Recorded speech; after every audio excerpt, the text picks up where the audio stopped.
This is A Portable Shelter by Kirsty Logan. Thanks, Casmira.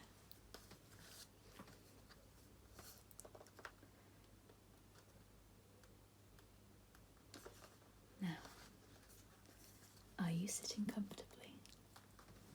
Then I'll begin.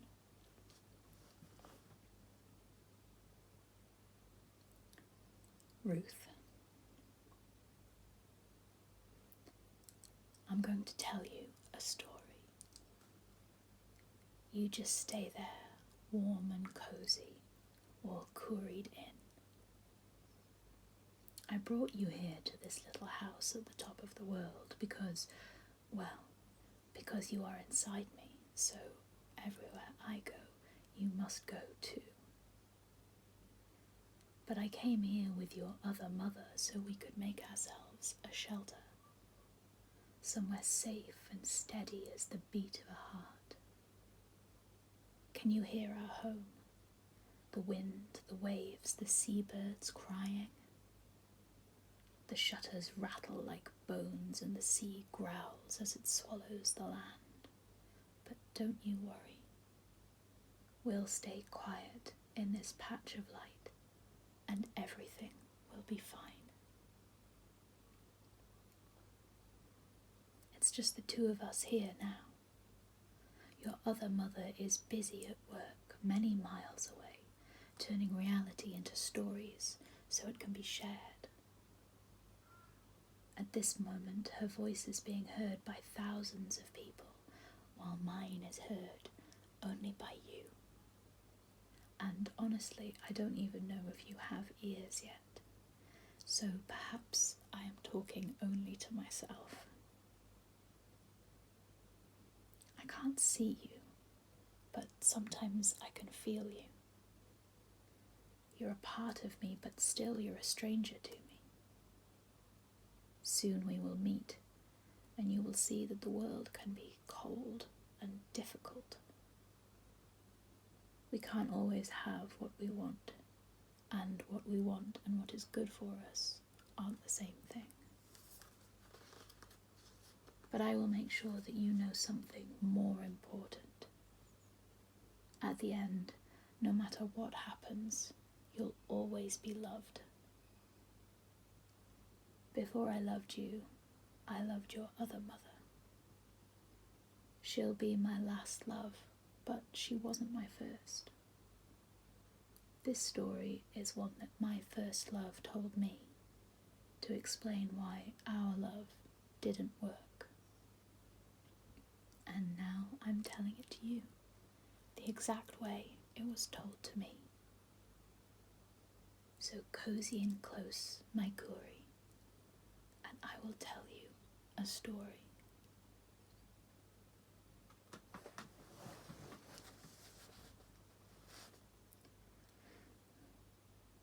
One.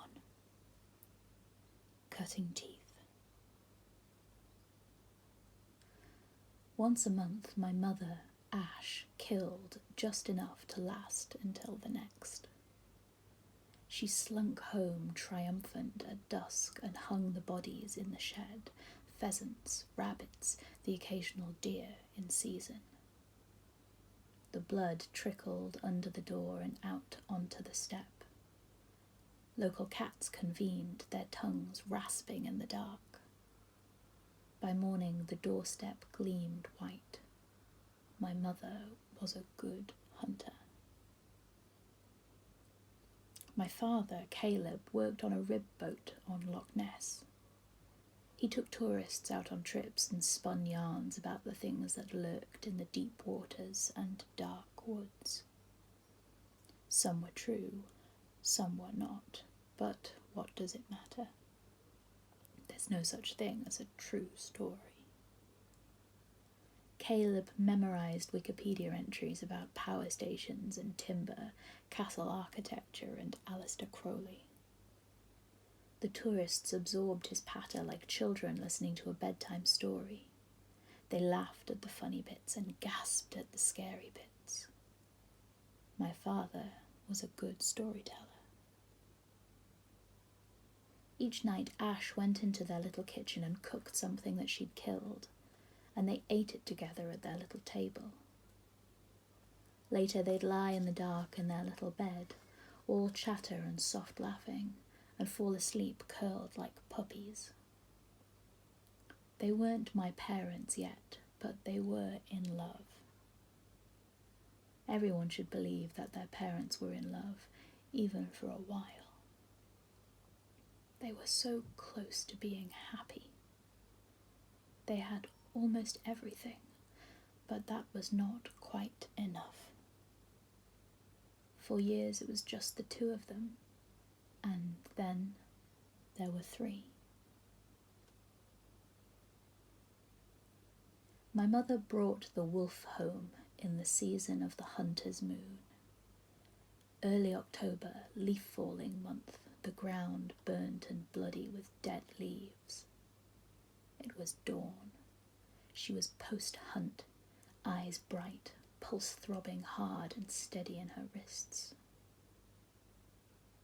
Caleb came down for breakfast and found his wife standing in the doorway, as if not sure whether to come into the house or run away from it. When she saw him, she came in. The wolf followed. Without thinking, Caleb backed away, putting a chair between himself and the animal. Then he remembered that he was a man, and he stepped forward. "Is that a wolf?" "Don't be daft, it's a dog." She went to the fridge and pulled out a slab of meat. He couldn't tell if it was for his breakfast or the wolf's. "Looks like a wolf to me." "It's a dog, a guard dog, for the house." The wolf stood in the corner of the kitchen and watched Caleb warily. His eyes were the same peaty dark as the lock. "Wolves don't live in houses," said Caleb. No matter what his wife said, he knew that a wolf was not a dog. Even after she'd cooked the meat and served it with scrambled eggs on 2 plates, he couldn't shake the feeling that she'd rather have dropped to her knees and eaten the slab raw on the ground. But no matter what Caleb thought, from that night on the wolf did live in the house. Except for when he lived outside the house, and on those nights, Ash lived outside the house too. She named him Zev. She loved him. And every full moon, he loved her too. Cold moon, bright as an eye. Together they ran, limbs flexing, and I with them, kept safe beneath skin, curled round as a bean. He already knew about me. He could smell me inside her. He knew long before she did. Leaf crunch, star scent, wet moss. I shifted as they ran, wolf to human, human to wolf. Inside her there was no moon to guide me. I shifted with each fluttering beat of my mother's heart. Moon glow, meat sweet, teeth gleam. One father, 2 fathers, 2 people I could be. Tiny me shifting wolf-like inside my mother. Red tongue, red claw, tumble lust. No need for time or patience or restraint, only food and warmth and love. I was happy there, softened and sharpened, complete in my duality. Tumble home, moon dream, sleep. Perhaps they could have managed, the 3 of them, but not 4. It was a quiet, bloody day when Ash found out about me. The previous night's hunt was the hunger moon, the February moon, the shortest and the sharpest. Skinning her kill, she lost herself in the texture of meat and sinew. She was happy that day. An unsteady happiness, the way that anything pulled in 2 directions is easily unbalanced. As she worked, Blood pooled in her palms and dried in the creases of her knuckles. She wiped her free hand dreamily on her apron and caught her breath. She stared down at the red smears. When had she last bled? It had been 2 months? 3? No, she knew. There was no use in telling herself stories. In her head she listed the next steps.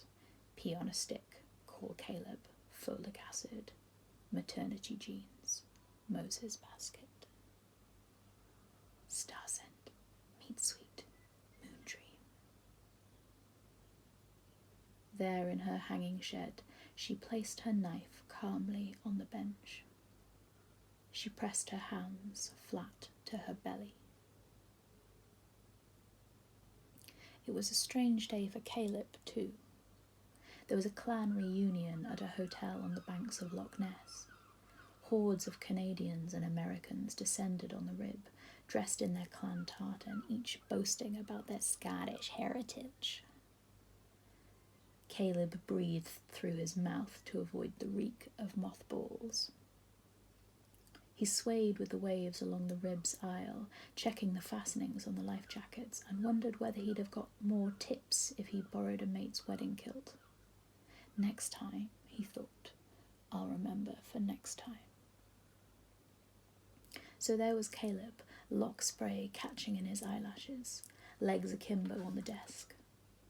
So there was Ash, hands bloodied from skinning the hunt, hair ponytailed and brow furrowed.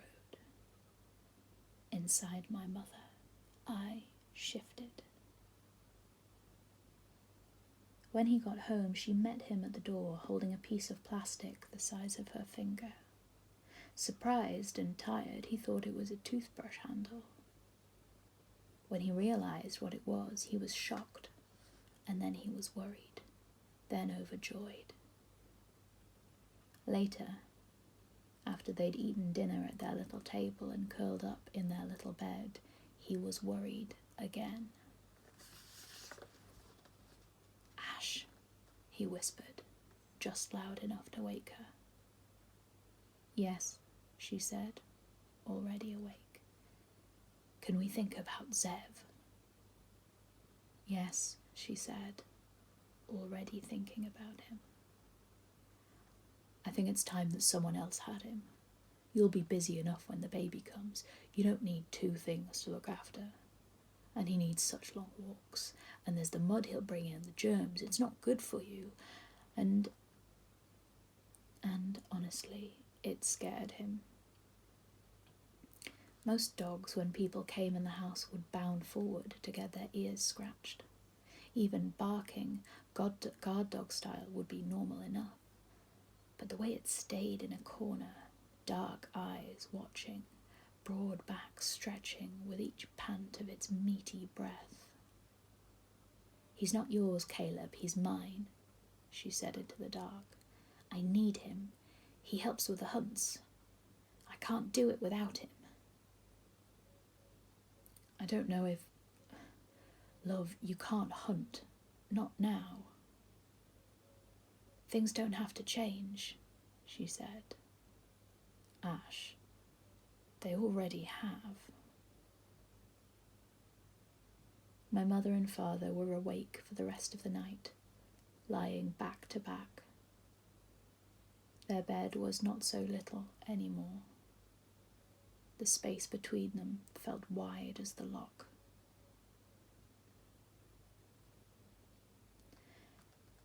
Ash woke to snores, layers of tenors and timbres, too many to be just Caleb. He lay burring beside her, mouth tipped open, but from the floor beneath came a chorus of echoes.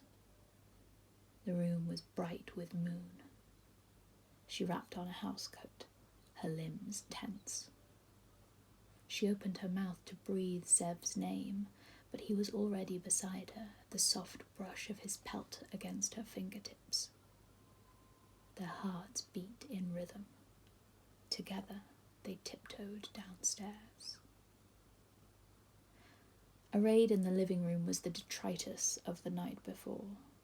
Empty bottles, full ashtrays. A clutch of boys spread-eagled across the floor. Their snoring shook the walls. Ash leaned in to look at the things left in the middle of the coffee table. Chewed up remnants, blackish with bright scales of bronze. Animal leavings. The stench caught in her throat, and she turned away with a sound of disgust. Zev's warm tongue lapped at her hand, and she wrapped her arms around him, pressing her nose to his dense fur. She closed her eyes and breathed in his musty, dry smell, imagining she was daydreaming on her grandfather's Persian rug, the child, Ash, still small and safe and entirely herself. In the bedroom, she woke Caleb. He spoke in yawns. His breath smelled of hops and sickness. Me and the boys, we were wetting the baby's head. He reached out for the swell of her. She took a step back, stumbling as a beer bottle rolled away from her heel. Bloody hell, Caleb. You think this is... It's all... No, just no. I want them out. Now. Come on, it's early. Let them sleep it off. They shat on the table, Caleb. They chewed up the goldfish and spat it out. I want them gone. Oh, they're only playing. He slid out of bed, scouting in the dimness for his discarded clothes. Do you really believe that's how people play? Not even wild animals play like that. What's the big deal? You kill things. Every month you kill more things. We need to eat. He stopped foraging around the bedroom and stood before her with his clothes in his arms, underwear creased and skin pasty. She felt the thread of his temper pulling taut. We need to eat, she repeated. Killing is killing, he said. Hunting is different, and you know it. I don't bring another animal home, put it in a bowl, feed it every day, and then kill it. No animals do that. He threw down his clothes and seized her shoulders. Isn't Zev an animal? Doesn't he kill? I've told you it's not safe ranging round at night with a wild animal, and you just ignore me.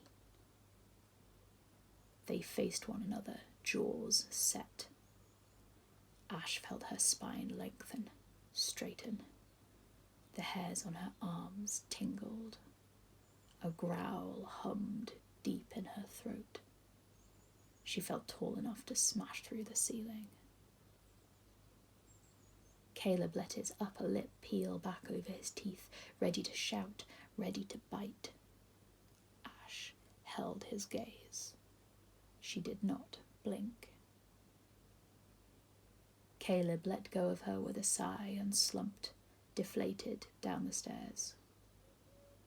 Party's over, boys, he called, loud enough that she could hear it through the floor. The wife has spoken. She wanted to crawl back into bed, bury her face in Zev's warm side. But she was a hunter.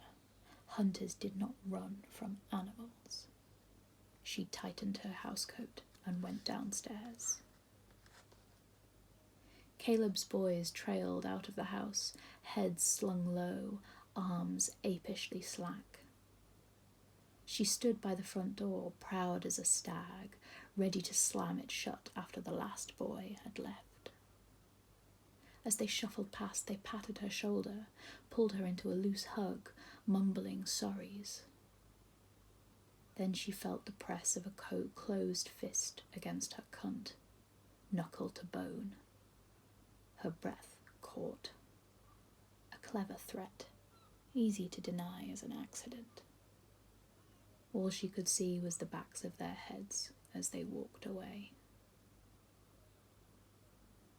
That night, Ash dreamed of Caleb as a wolf, all his boys as wolves, of wolves circling the house and scratching their claws at the windowsills, of being chased by wolves, her bare feet slapping on the wet black roads, the ends of her hair tangling in her mouth, of forests and falling down into the damp mulch of leaves, and finally, as she closed her eyes, ready for the moon-white flash of teeth on her ankle, she woke.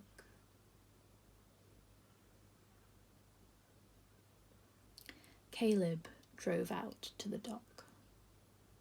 The morning air was spring fresh, tinged with green. He pushed a cassette into the player, mixtapes from his teenage years, the paper inserts scrawled with track lists and scratched doodles. The length of tape had stretched out over the years.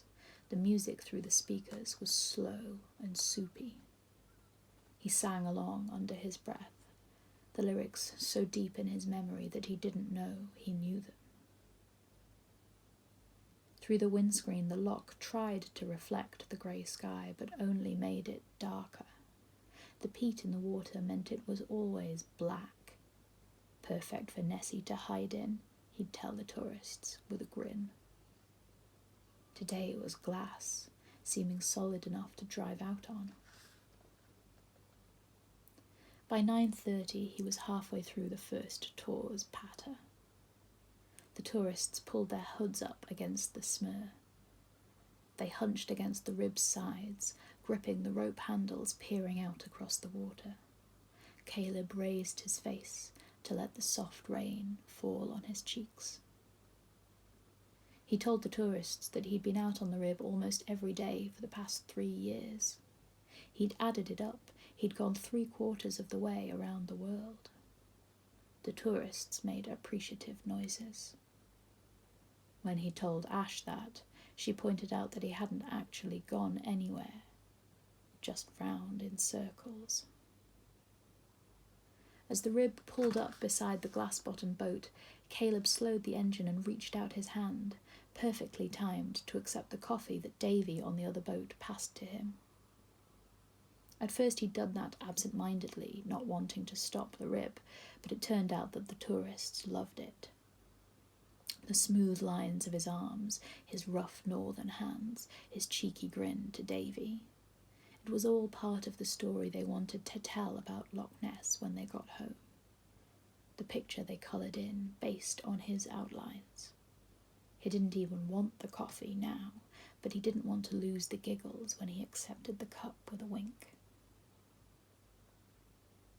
He settled at the rib's prow and sipped the liquid without tasting it, gunning the engine to move to the next section of the tour. He was thinking about Ash. He was always thinking about Ash. Yes, he'd gone out with the boys, and yes, they'd got a bit rat-arsed, but only to wet the baby's head. And yes, he'd forgotten to lock the door, so they'd come in and carried on the party in the house while he slept, but they'd only done that because he'd left the pub early to get home to Ash and the baby. She couldn't still be angry, could she? Love was complicated, but it didn't have to be. With him and Ash, it was simple. It always had been. He loved her so much that he would drink the rainwater left in her footprints. She knew it. He steered the rib over another boat's wake, making it bump and dip roller coaster-like, letting the tourists leave their stomachs behind. He turned to a stop and launched into the first of a series of elaborate tales about the antics of Aleister Crowley and Jimmy Page at Boleskine House. Black magic and rock music could spark any imagination. The tourists hunched to their knees, trying to keep their balance on the rib's wooden seats while they snapped a photo. All you could see was trees, but it was the story that mattered. The boys shouldn't have made such a mess. He knew it. But Ash was wrong to call them animals. The wolf, that was an animal. It had seemed like a good idea, letting her keep it, but now that he thought about it, he'd only done it to impress the boys. A dog that was mostly a wolf. Only a real man would have that in his house, he'd thought. The boys hadn't really cared, but by then Ash was mad for the animal. But did a real man do things to impress his friends? Peer pressure, pack mentality. Stupid. He never should have let her bring the thing home. He'd been right. A wolf can't live in a house. He carried on with his tour patter, but he didn't hear his own words. Instead, he was making a resolution. No more following. No more dog-like obedience. He was a father. He had to be a man. He'd get rid of the dog by the end of the month.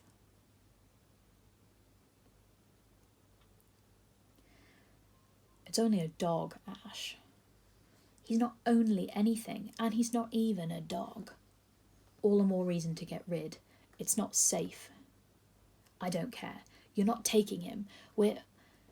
He's mine. Inside my mother, I squirmed. With each heartbeat, I shifted. Child, cub, child, cub. Ash grimaced at my motion inside her, peeling her lips back over her teeth. What's wrong? Are you okay? Is it the baby? I'm fine, Caleb. It's my baby. My father laughed. It came out like a protest. Ours, you mean? The baby is ours. Well, it's not inside you, is it? In the silence that followed, I heard much. I heard decisions being made for me. I heard lives constricting and contracting. I heard something end. You might wonder how I know all this, how I could hear and see things before I had ears and eyes. I'm telling you this story, and I know it's true as much as anything is true. All my life I have been wild. I have tried to let my brain and my heart choose, but my mouth, salivating and unruly, has decided for me. I always eat the first and last bites of food, no matter whose plates they are on. Leather shoes squeeze my feet to shuffles. My teeth are so sharp they cut my tongue. Something is missing in me. Something has been lost.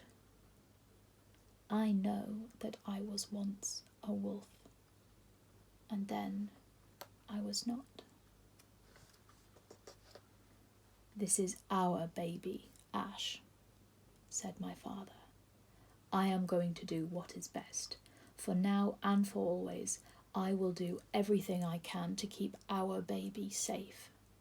And until the baby comes out, that means doing everything I can to keep you safe too. Bright night, May light, milk moon.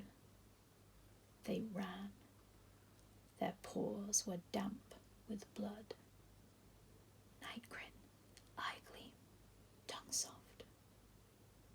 Inside her, I was so close to being happy, so close to being outside her. Wood leap, moss bed, moon kiss. Already my fingers were separate, the buds of my incisors formed, the fists of my lungs getting ready to open. Mouth slip, teeth nip, tongue wet. But in the end, we can only be one person. Tumble home, moon dream, sleep, sleep, sleep. Ash woke to growls. She slid clumsily out of her dreams, eyes gummed.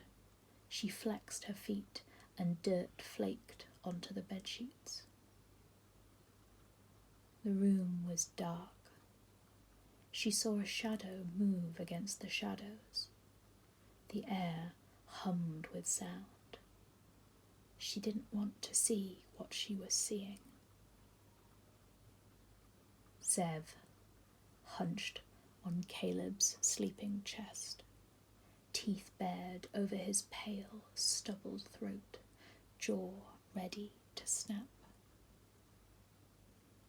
Her heart choked up her throat. She slithered to the ground and hissed Zev's names. Still the growls, still the shadow. She lunged for him, arms around his rough-furred centre, and knocked him away. His bones landed with a thud. The growls turned to a yelp, a series of cries. She lifted her bare foot to kick him out of the room, but already he'd skittered out, jaw shut tight. She hunched in the corner, heart choking. She couldn't. He couldn't. It wasn't. When she was calm, she woke Caleb. She asked him to take Zev away, right now, in the night, so she could start the next day without him.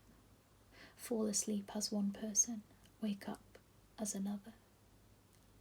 Please, Caleb, she said. Please. She held him tight, feeling the press of their child, so that he would not ask why. Caleb did not need much convincing. He took Zev hunting. He left the body out in the woods for the foxes to eat. Ash salted hunks of venison, ready to cure, remnants of deer, of rabbit, of pheasant. She'd have to make it last. She'd make the meat into prosciutto, the furs into gloves, the feathers into hats. With the money she would buy a rib and tour with Caleb in pairs when the baby came. This dying moon marked the end of her hunts. There are times when we are more than one person. With me inside her, my mother held two people in her one skin. I too was two, a shifting wolf child in the moon of her belly. But we must always choose. My mother tried not to choose, tried to be two people in one seamless skin, and for a while she managed it. But it couldn't last. If there was a way for her to be a hunter and a mother, she could not find it. This she could do. The paired tour, man and woman, the two of them. And baby makes three, complete. The tourists would go batshit. They'd want to take her photo, legs akimbo on the rib, her baby burbling in its sling against the backdrop of peaty water and shadowed trees. She'd better get a haircut, maybe a new jacket. With bare hands she sleeve-pulled the empty rabbit pelt, putting the fur on the inside and the flesh on the outside. After Caleb had taken Zev away, she'd fallen back into an uneasy sleep. She dreamed again of Caleb as a wolf, all his boys of wolves, of being chased, and bare feet and forests and falling down, but instead of the white flash of teeth on her ankle, she had been the teeth. She had turned mid-chase and opened her jaws wide enough to devour Caleb and all his dogs in a single bite.